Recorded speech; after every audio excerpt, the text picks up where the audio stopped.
FM Good News for the Family. Selamat siang, Good News Family di mana saja Anda berada. Apa kabar Anda di siang hari ini? Oke.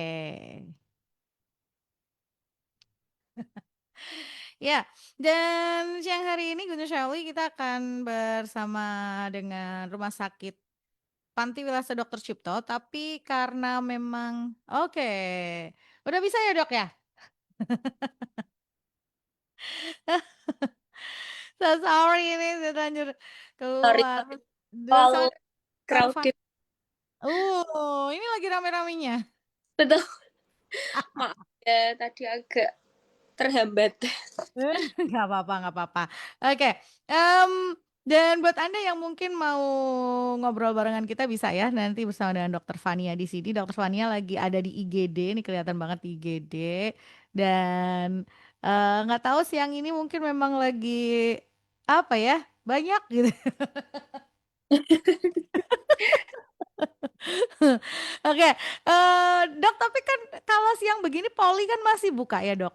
Tapi memang untuk kegawatan lebih banyak yang di IGD, pasti diarahkan ke IGD atau seperti apa sih, Dok? Dokter Fania boleh cerita Iya, nggak? kebanyakan untuk kegawatan pastinya nanti akan diarahkan ke IGD. Mm-mm, Pada siang hari ini mungkin saya akan sharing sedikit mm-mm, mengenai bagaimana pertolongan pertama ketika kita menghadapi mungkin ya ini nggak ada yang ya tapi ada kemungkinan ketika memang kondisinya itu gawat dan kita di sana sebagai penolong pertama apa yang mm-mm, harus segera kita lakukan. mm-mm. Mungkin Oke. kondisinya tiba-tiba tidak sadar atau mungkin tidak bernafas Oh, iya, atau iya, iya, iya. mungkin kondisi yang lain kayak gitu.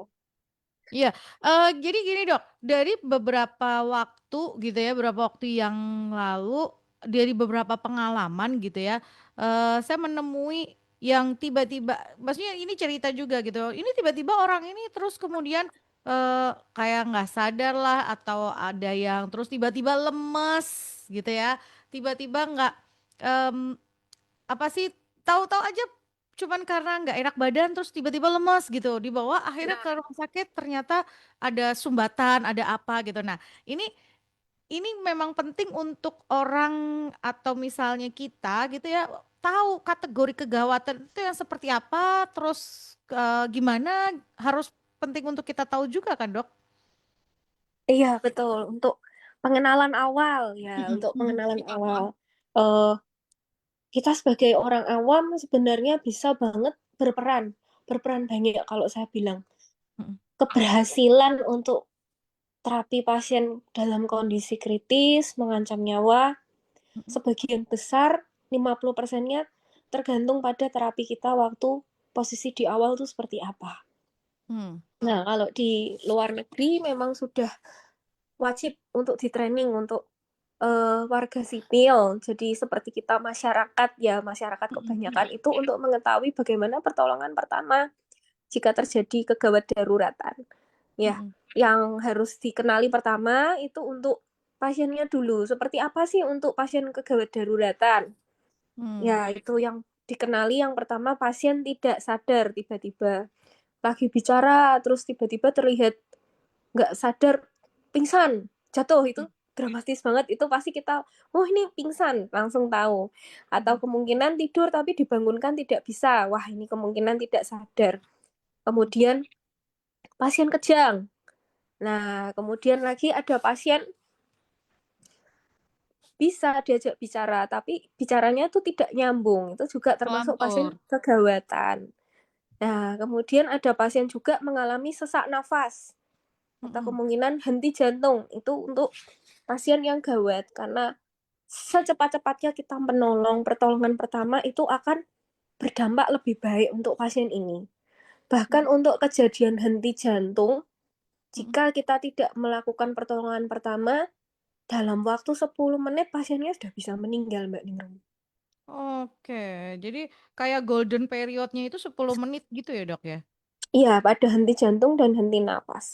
Kalau pasien henti jantung pasti henti nafas. Kalau pasien henti nafas belum tentu jantungnya sudah berhenti.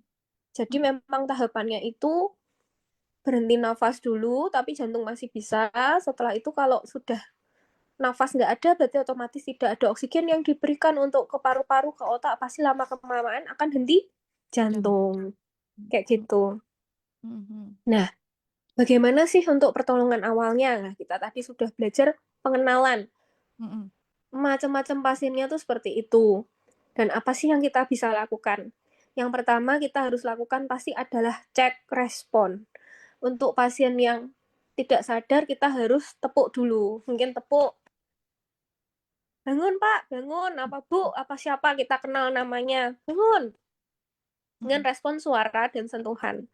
Jika tidak ada respon, kita coba lagi lebih keras dengan rangsang nyeri. mhm, Rangsang nyeri mungkin bisa dicubit, bisa di ini telapak sini kan keras, taruhkan di dada gini. mhm, Untuk kita rangsang mhm, nyeri. Bangun. Nah, mungkin kalau tidurnya dalam banget, mungkin pasiennya ngantuk banget apa kan ada kadang orang yang pelor itu kalau mhm, dirangsang nyeri kan pasti akan berespon bangun gelagapan oh ada oh mhm, kayak gitu ya. mhm, Kalau rangsang nyeri tidak bisa, wah berarti kita harus mulai pikirkan, oh ini pasti ada sesuatu yang cukup serius. Entah itu dari jantung, paru, atau mungkin dari otak. Nah, kemudian untuk kondisi yang lain, henti nafas atau nafas sesak. Nah, kalau ada yang punya oksigen di rumah lebih baik.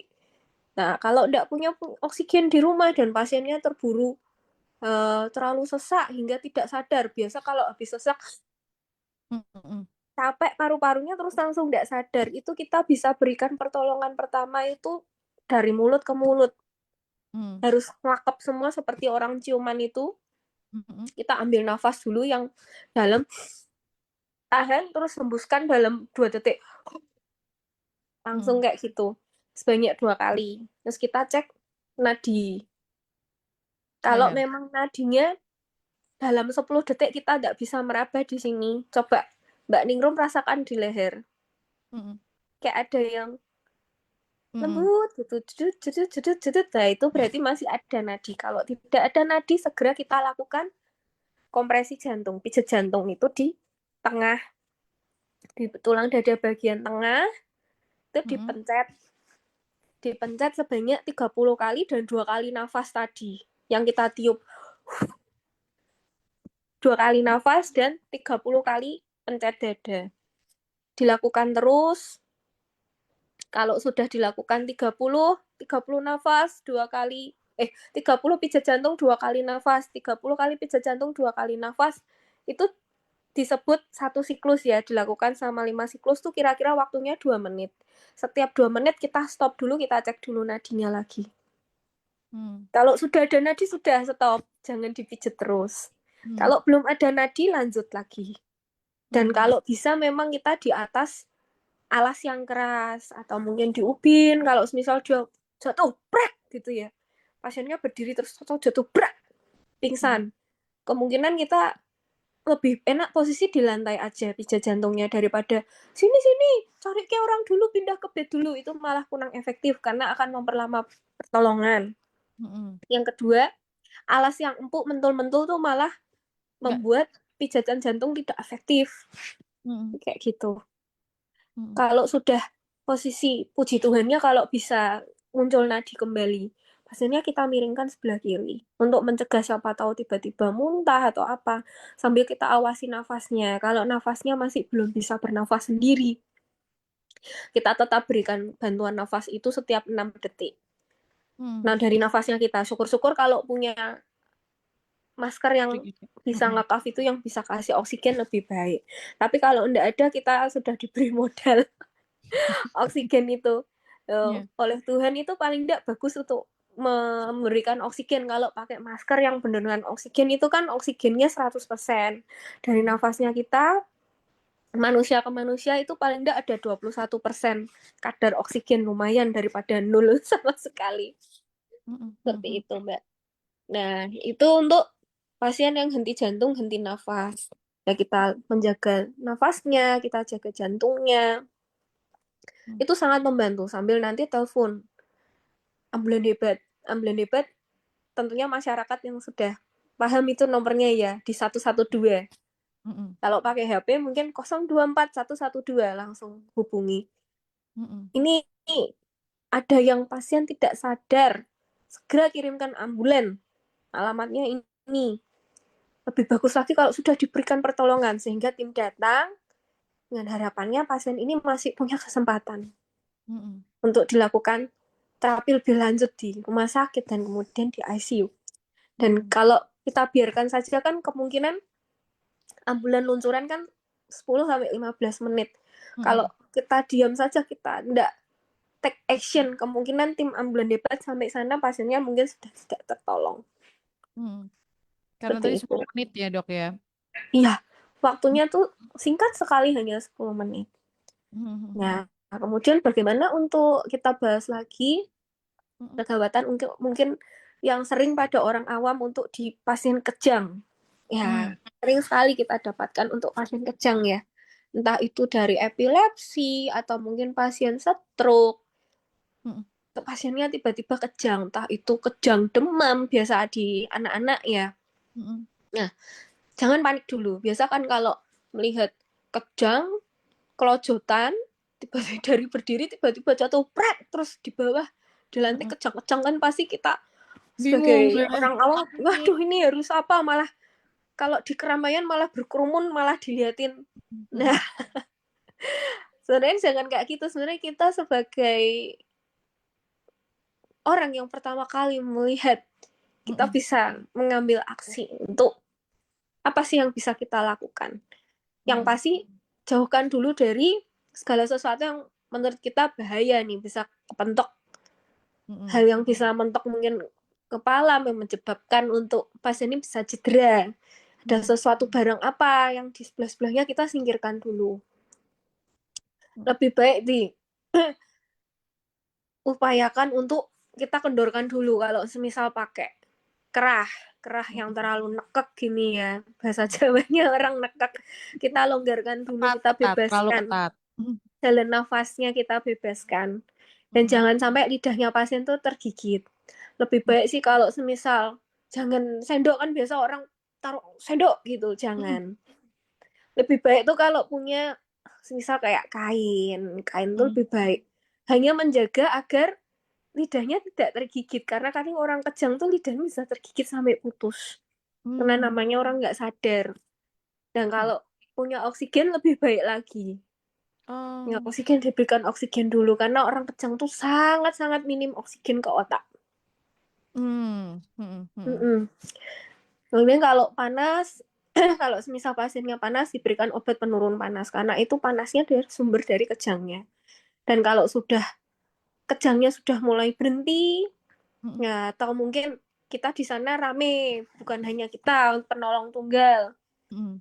Kita bisa sambil menghubungi kegawatan, sistem kegawatan yang ada di Semarang terpadu tuh yang pemerintah punya tuh sudah sangat-sangat gercep dan hebat di ambulan hebatnya itu. Mhm. Langsung hubungi di 112 atau dihubungi di IGD kami juga boleh.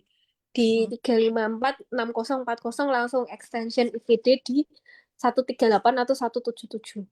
Boleh Mhm. nanti langsung kita luncuran ke sana, Mhm. ambulan dalam 10 menit berangkat dan ke sana untuk mengambil pasien, kita stabilisasi di awal. Tapi kalau sudah ditolong dengan orang terdekat, keluarga terdekat, kami akan merasa sangat-sangat terbantu untuk pasien ini. Karena jadi untuk kemudian sudah di rumah sakit itu ngangkatnya nggak terlalu berat. Hmm. Kondisinya juga sudah eh, ya memang jelek, tapi tidak seburuk kalau tidak kita lakukan apa-apa. Oke. Itu. Dok, kalau pasien yang ini kegawatan tadi kan kita ngomong tiba-tiba tidak sadar, kejang, ngelantur, sesak nafas, henti jantung, henti nafas. Apakah semua walaupun misalnya nih kayak kejang sudah dibantu di rumah, terus kemudian dia sudah tidak ada kejang lagi, apakah semua pasien ini tetap endingnya harus terus dilakukan layanan di layanan kesehatan di rumah sakit atau seperti apa, Dok? Ya, itu pasti. Karena untuk kegawat daruratan, mungkin kejangnya sudah berhenti, tapi kita perlu evaluasi ulang. Hmm, Apakah dibalik semuanya ini? Karena jika penyebabnya itu belum teratasi, maka sangat dimungkinkan ini terjadi berulang. oke. Seperti pasien epilepsi pun, Mm-mm. kalau pasien epilepsi itu biasanya sudah hafal dari penderita dan dari keluarga sudah hafal. Oh saya tuh eh, kalau lupa minum obat telat pasti saya akan kambuh. Mm-mm. Nah jika mungkin pasiennya pasien epilepsi mungkin oke okay ya, Mm-mm. dia sudah hafal. Tapi jika ada gejala lain, kemudian ada panas, ada nyeri perut, ada setelah kejang yang pasti pasien tidak sadar 100% kembali, itu tanda bahaya. Harus Mm. segera kita bawa karena kita harus mengobati penyebab kejangnya itu apa dan harus diberikan obat anti kejang selain pemutus. Mm. Yang kapan hari saya pernah bawakan episode tentang kejang demam kan, saya menyarankan untuk ibu-ibu yang masih punya anak balita di bawah 5 tahun untuk punya obat yang masuk di dubur yang selalu disediakan di kulkas Mm. untuk mutus kejang yang namanya stesolid itu. Ya Mm. jika sudah diberikan dan kejang sudah berhenti tetap harus dibawa karena kita harus evaluasi lebih lanjut. Apa sih penyebab dari kejangnya ini? Apakah dari infeksi? Apakah mungkin dari metabolik, dari gula, Mm. dari elektrolit, kadar penggaraman dalam tubuh, kalium, natrium, Mm. magnesium, dan lain sebagainya. Apakah mungkin dari otak? Kita harus evaluasi lebih lanjut. Oke. Setiap Artinya, kejang otaknya mati. Seperti otak kita tuh seperti sambungan listrik. oh, Sambungan cep cep cep cep. mm. Ketika kejang tuh putus. Oke. Neuron-neuronnya putus. Jadi Mm. mengapa memang kalau anak kejang, setiap kali kejang sudah bisa apa tuh mundur. Mm. Mm. Mm-mm. Termasuk orang Kemampuannya ya. dewasa gara-gara Mm. kejang terus berarti kok jadi pelupa.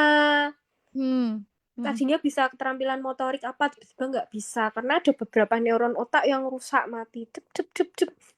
Semakin banyak kita biarkan lama-lama ini untuk kurang oksigen selama kejang itu semakin banyak yang mati. Area Oke. otak dalam waktu 30 menit tidak kurang oksigen itu dia mati. Mm. Mm. Area urgent di antara 20 sampai 30 menit itu di antara 20 sampai 30 itu masih area namanya penumbra. Mm. Masih area abu-abu tuh kalau kita pulihkan pun dia juga belum tentu dia bisa pulih kayak area otak sehat. Mm. Maka itu sangat-sangat penting sekali kenapa kita harus pertolongan orang terdekat. Iya, iya.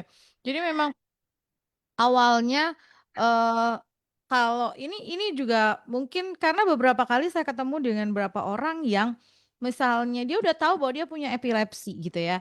Terus tiba-tiba kambuh gitu dan ini Ya, berulang gitu ya kambuhnya dalam waktu yang cukup berdekatan tapi ketika ditanya kenapa nggak dibawa ke rumah sakit gitu ah kan sudah nggak ada kejangnya gitu artinya sebetulnya tetap butuh untuk dievaluasi di layanan kesehatan di rumah sakit ketemu dengan dokter untuk dicari tahu gitu ya tingkatnya ini sampai seperti apa dan terus kemudian mungkin atau misalnya dia sudah minum obat tapi kok masih tetap ada kejang efektivitasnya atau seperti itu memang harus iya, dievaluasi lagi ya dok betul ya. betul sekali. Betul. Nah, kalau kejang, kegawatan, kejang itu kan kita nggak bisa melakukan sesuatu untuk menghentikan kejangnya kan dok. Dalam artian gini, ketika terjadi misalnya orang epilepsi gitu ya, dia kejang atau apapun itulah ya, dia kejang.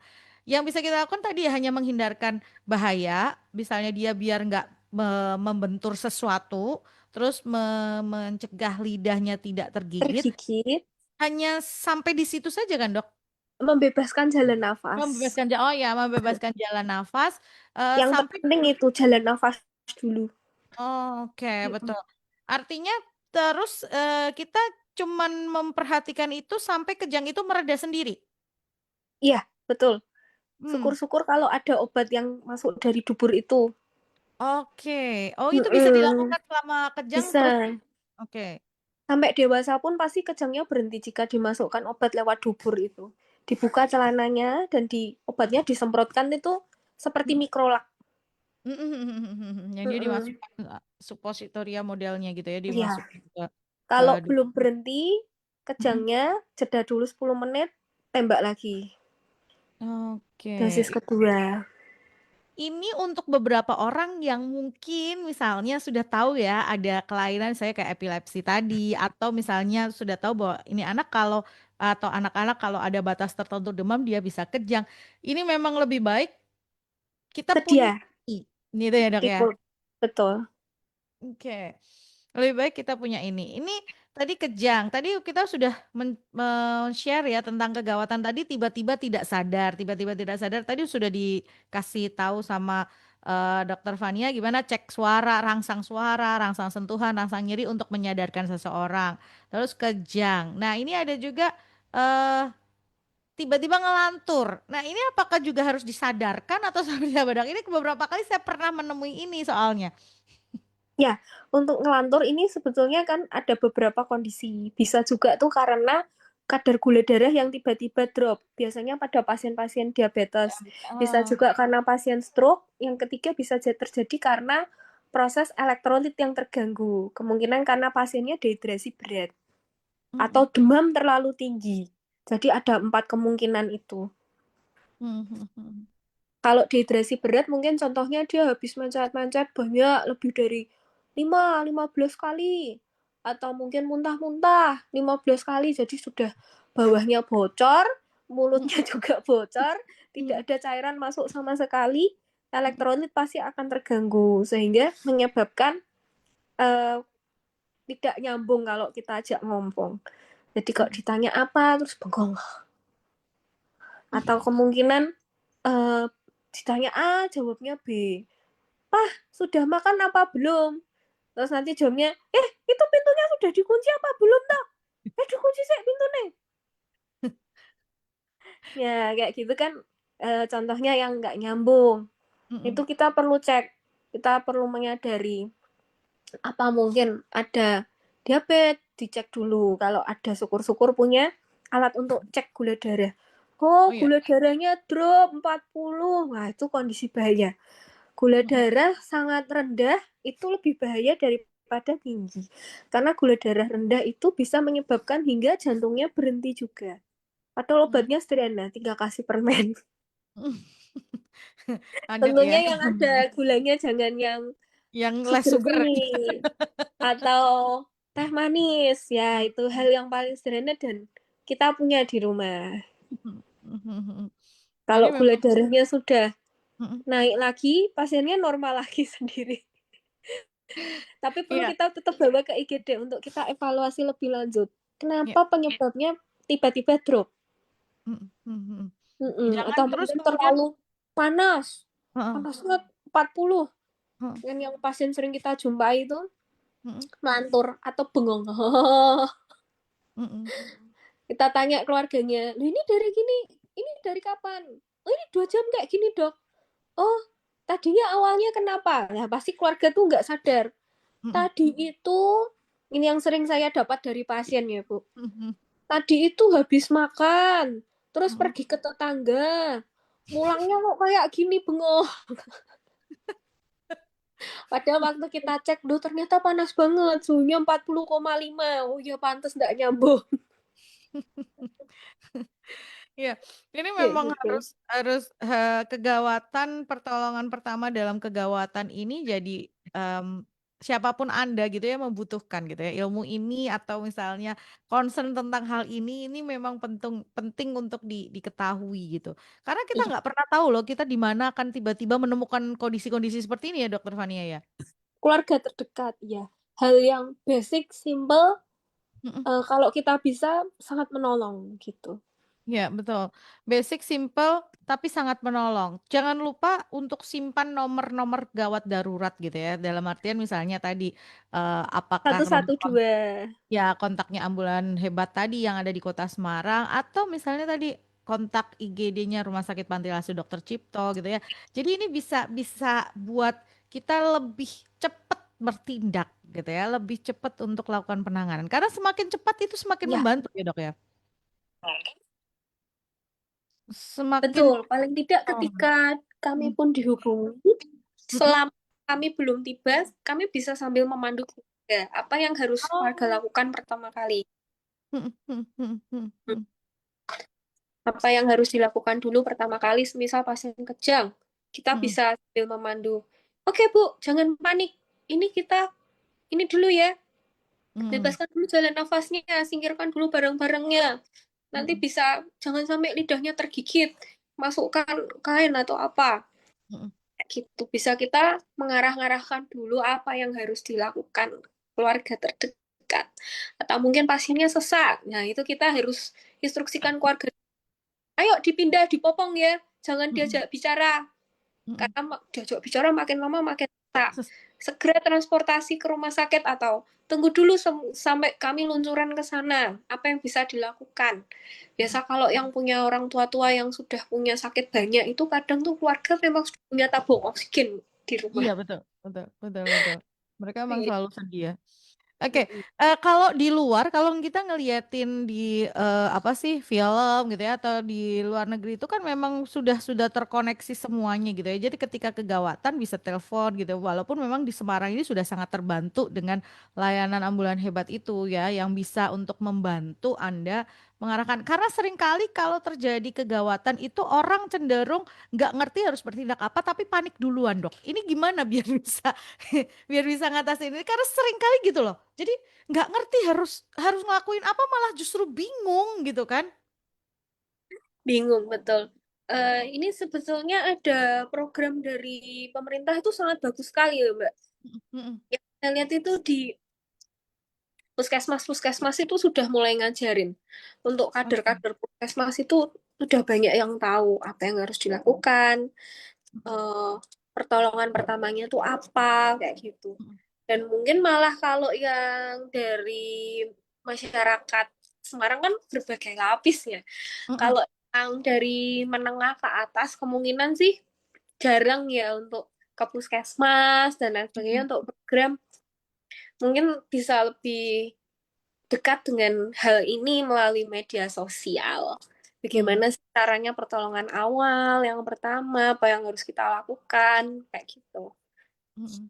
Media sosial sekarang sudah banyak di YouTube untuk bagaimana cara cek respon dan lain sebagainya. Dan kami juga terbuka sih, andai kata ada dari perkumpulan sosial dari masyarakat ya, mungkin dari perkumpulan keagamaan, mungkin dari gereja, atau mungkin Mm-mm. dari perkumpulan di masjid, atau mungkin dari Buddha, biasanya di wihara. Mana kalau semisal ada permintaan untuk pelatihan bantuan hidup dasar, kita juga terbuka. Nggak masalah. Oke. Kita menghubungi ke rumah sakit. Oh. Kami happy karena kami juga pinginnya hospital without wall ya. Seperti Ya. itu, jadi memang kita bisa lebih dekat gitu. Ya. Nah, di bantuan hidup dasar itu sebetulnya yang dipelajari apa sih, Dok? Dalam artian gini, ini tadi kan kita udah ngomong ini penting buat semua orang biar bisa tahu apa yang dilakukan. Karena kalau kita nggak punya ilmunya, kita nggak ngerti, pada saat kejadian, saya sangat yakin gitu ya, 80% itu pasti paniknya duluan, bingung mau ngapain, kelupaan mau nelpon siapa, milih nomor yang ada di handphone aja mungkin udah yang nggak ngerti gitu kan. Coba ini Iya, terus. iya kan udah tremor duluan gitu loh. Nah, sebetulnya kalau kita adakan misalnya tadi yang disampaikan oleh Dokter Fania, bantuan hidup dasar itu sebenarnya yang dipelajari apa sehingga orang bisa bisa tahu oh ini loh nanti saya akan belajar tentang ini misalnya nanti Oke. diberikan. Iya, kami nanti mengajarkan bagaimana cara mengenali apakah ini memang kegawatan atau bukan. Kemudian teknik teknik dari memberikan pijat jantung itu seperti apa, memberikan pertolongan nafas itu seperti apa, itu kami ajarkan. Eh, Teknik pijat jantung tuh juga kelihatannya lihat di video gampang, tapi kalau kita ke kejadian langsung, kalau tidak pernah mencoba itu juga susah. Kami di sini punya boneka yang bisa dijadikan untuk simulasi. Karena tekniknya itu khusus supaya penolong itu tidak cepat lelah. Untuk pijat jantung tuh berat, capek. Mm-mm. Kalau tidak tahu tekniknya. Dan frekuensi pijatnya juga kan khusus. Jadi 100 kali per menit. Jadi iramanya tuh gini. Seperti ini ya, coba saya ketuk ya. Mm-mm. Kalau udah pernah coba pasti akan bingung antara mungkin terlalu pelan, terlalu Ah, cepat, mm-mm. dan kedalamannya seberapa. Kalau kedalamannya kan kira-kira 5 inci. Mm-mm. Kalau lebih dari itu, jadi kayak misal pasiennya sesaya ini kecil, cewek Mm-mm. kecil, tapi yang pijat jantung laki-laki besar. 100 Mhm. kilo terlalu dalam, tulang iganya bisa rontok semua, patah. Iya iya, betul betul Itu betul teknik betul. yang kita bisa ajarkan di sini. Mhm Seperti mhm. itu. Jadi bisa dikumpulkan mungkin antara 20-30 orang dan ke rumah sakit gitu kita terbuka. Oke. Nah ini, Dari perkumpulan sosialnya. iya, ini penting ya Gunung Shelly diketahui hal-hal seperti ini nih, sesuatu yang mungkin orang nggak pernah terpikirkan ya Dokter Fania ya. Orang kan memang memang pengennya semuanya sehat, pengennya semuanya oke. Tapi kondisi-kondisi seperti ini hari-hari ini saya dalam 1 minggu saya menemukan beberapa kali cerita gitu ya. Tiba-tiba di rumah udah lemas, nggak sadar, dibawa ke rumah sakit dia sudah masuk ke fasenya koma gitu ya. Karena mungkin cukup panjang panjang waktu antara iya. Sehingga ketika sampai di IGD ditangani langsung masuk ke ICU gitu. Ya, harusnya kalau mungkin berpikirnya waktu dengar cerita harusnya kalau lebih cepat kayaknya nggak usah sampai seperti itu kali ya gitu ya. Ada pikiran-pikiran seperti itu tapi sudah lewat, sudah terlanjur kejadian. Nah, hal-hal ini memang seharusnya bisa dicegah Dokter Fania ya. Iya, bisa, bisa banget dengan itu tadi, Mbak. Kita Mm-mm. apa yang kita bisa lakukan untuk di rumah itu alat-alat yang sederhana dan pasti karena pengetahuan. Iya, betul. Karena pengetahuan. Teknik. Nah, Hmm, hmm, hmm, hmm, hmm. Pengetahuan dan teknik gitu ya. Sama kemarin juga seperti itu. Ada yang tiba-tiba bukan sebetulnya nggak tiba-tiba kalau dalam omongan sakit itu sebetulnya nggak ada yang tiba-tiba. Harusnya itu tanda gejalanya sudah dikenali. Betul kan ya Dokter Fania? Kita pernah bahas tentang stroke gitu ya. Stroke itu sebetulnya orang ngomong tiba-tiba stroke. Kayaknya nggak tiba-tiba deh. Harusnya ada gejala-gejala yang mungkin terabaikan sebelumnya. Betul kan? ya, kita hadir di sini untuk paling tidak menyumbang pengetahuan untuk masyarakat gitu ya. Iya betul. Jadi ini memang jadi apa ya? Sebetulnya setiap Jumat tuh kita ngomongin kayak gini ya, gejalanya apa, penyakit-penyakit, terus apa yang harus dilakukan, tanda bahayanya, bahkan kita bolak-balik ngomong ya tanda bahayanya apa sih, kapan sih harus dibawa ke rumah sakit, kapan sih ini bisa ditanganin di rumah dan lain sebagainya. Tapi kalau tadi yang sudah disebutkan oleh Dokter Fania dan kita bahas, ya pokoknya endingnya tetap harus dibawa ke rumah sakit, walaupun mungkin sudah tertangani di rumah. Iya, karena biar bagaimanapun kita harus men-tracking ke belakang apa sih yang terjadi. Mm-mm. Kalau tidak diobati penyebab primernya berulang lagi, kemungkinan serangan yang kedua akan lebih parah. Oke. Seperti itu. Nah, Tapi kita oh Dok. ya, kita juga Mm. bisa ajarkan bagaimana pertolongan pada orang tersedak. Ya, Oh iya iya iya iya. betul. Untuk tersedak itu juga ini. Ya, nanti bisa dikumpulkan, seandainya ada yang mau, nanti bisa menghubungi ke rumah sakit, Mm-mm. kira-kira peserta 20-30 orang. Oke. Nah, Dok, ini kita kan ngomongin tadi bagaimana pertolongan pada kegawatan. Pertanyaan saya, kotak P3K atau kotak obat di rumah, apa saja isinya? Ini kan juga menjadi salah satu pertolongan pertama gitu ya pada kasus-kasus begini. Apa sih sebetulnya yang bisa Dokter Fania sarankan untuk ada tetap di dalam kotak itu? Kalau kotak P3K standar yang dijual di Mm-mm. luar itu kan, kalau saya pernah lihat, saya buka, kebanyakan isinya itu obat untuk luka. Luka. Oh Mm-mm. iya, sebenarnya yang penting itu satu obat-obatan jantung, mungkin di Aspilet, Clopidogrel, kemudian isosorbit dinitrat, Mm-mm. kemudian untuk obat-obatan yang harus ada di rumah kan itu, Mm-mm. dan dicek expirednya berkala mungkin setiap 2 tahun diganti. Itu sediaannya kan cuman 2 tablet, 4 tablet, dan 5 tablet tuh cukup.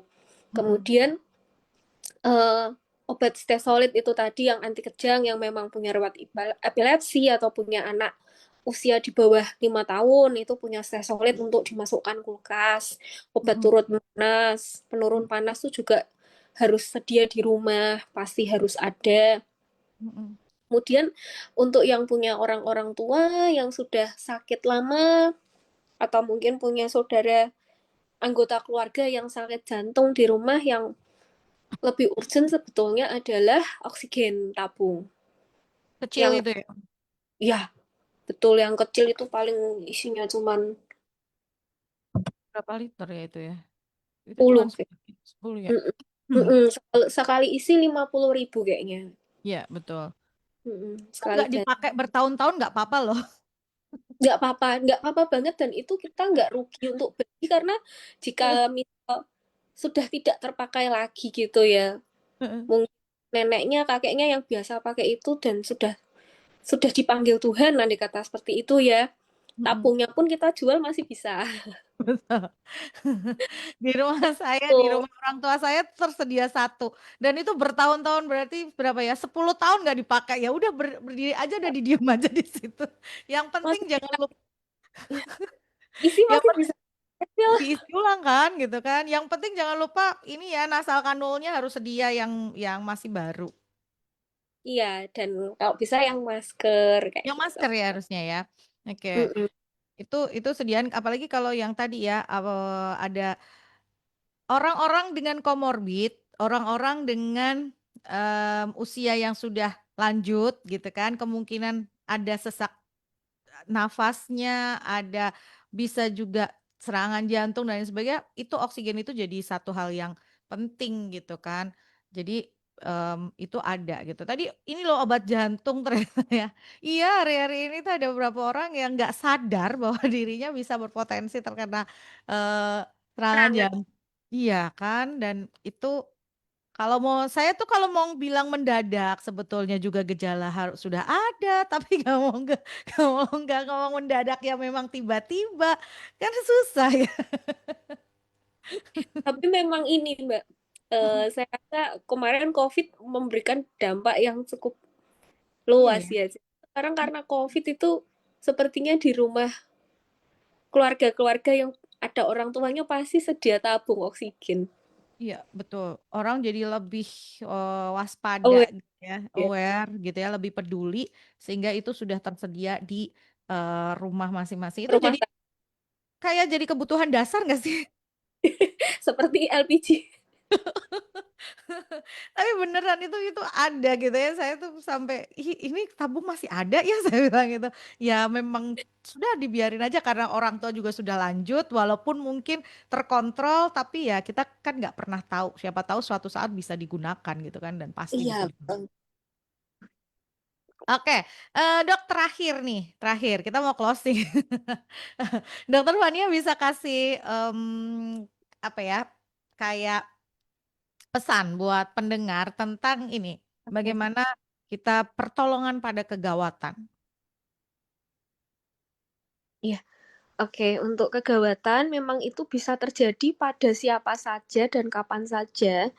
Jadi memang kita harus perlu tahu. Ya, yang pasti kita mengenali dulu apa itu memang kegawatan, betul-betul kegawatan yang mengancam nyawa apa bukan. Ya, yang pasti kita cek dulu untuk respon pasien. Panggil, Pak, Bu, bangun. Tidak ada respon, kita rangsang nyeri. Di rangsang nyeri tidak ada respon, kita cek nadi. Dalam 10 detik kita tidak menemukan nadi, sudah langsung kita melakukan pijat jantung. Di bagian tengah dada, sebanyak 30 kali pijat jantung dan 2 kali nafas. Kita lakukan itu satu siklus ya. Kita lakukan sama 5 siklus. Setelah 5 siklus kita berhenti, kita cek nadi.